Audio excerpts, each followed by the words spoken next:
He was one of the earliest and greatest legends in the history of the Pittsburgh Pirates. And together with Honus Wagner, they formed one of the biggest one-two punches in the sport. This is the story of Fred Clarke, probably the most successful player-manager in baseball history. Fred Clifford Clarke was born on October 3, 1872, in Winterset, Iowa. As a child, he sold newspapers for the Des Moines Leader, and among his customers was future Hall of Famer Ed Barrow. In 1892, he signed his first semi-professional contract, and by the following year, he was in the minors, having played for Montgomery and Savannah. In the minors, he had a .309 career average. During this time, he was discovered by a man who'd have a profound impact on his career: Barney Dreyfuss, the part owner of the Louisville Colonels. In 1894, he had probably the greatest debut by a hitter when he went 5 for 5 in his first game, which set a major league record. In the game, he had 4 singles and a triple. But Clarke soon acquired the habits and vices of the veterans, which included heavy drinking and womanizing. Dreyfuss confronted Clarke, who warned him that such habits would end his career quickly. Fortunately, Clarke listened to Dreyfuss and developed more discipline.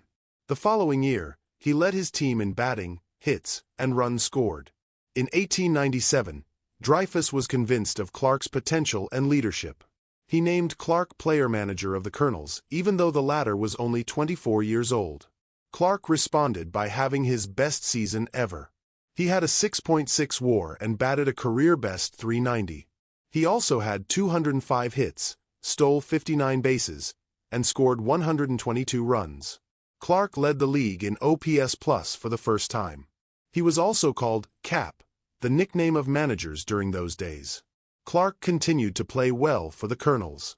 In 1899, he had 206 hits and a .340 batting average to go with 49 stolen bases, 122 runs scored, and 70 RBIs.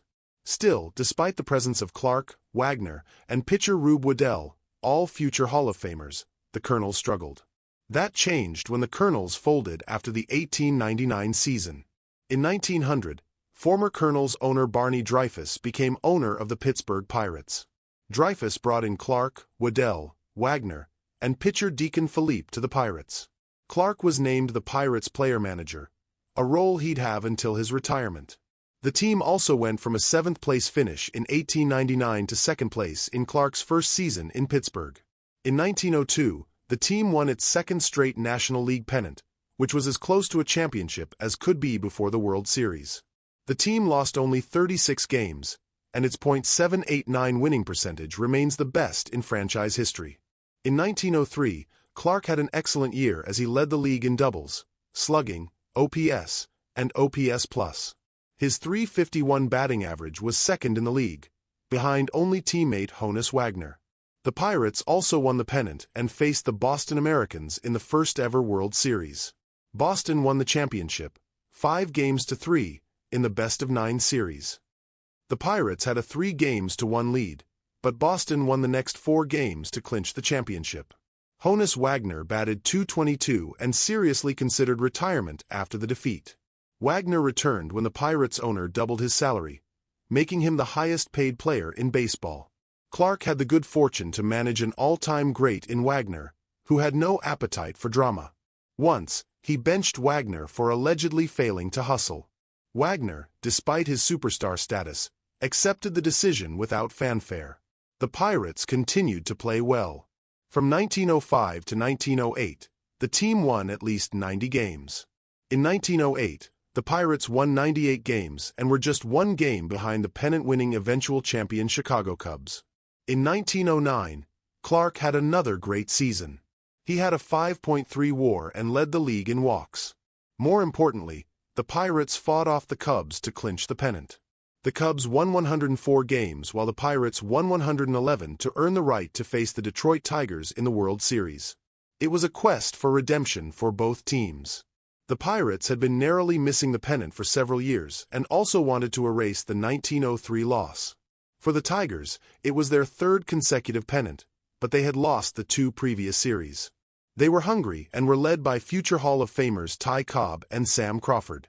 It was one of the most exciting series, as the 2 teams alternated wins. In the end, the Pirates won the series 4-3. Clarke batted only .211 but hit 2 home runs and drove in 7 runs while scoring 7 of his own. He also stole 3 bases.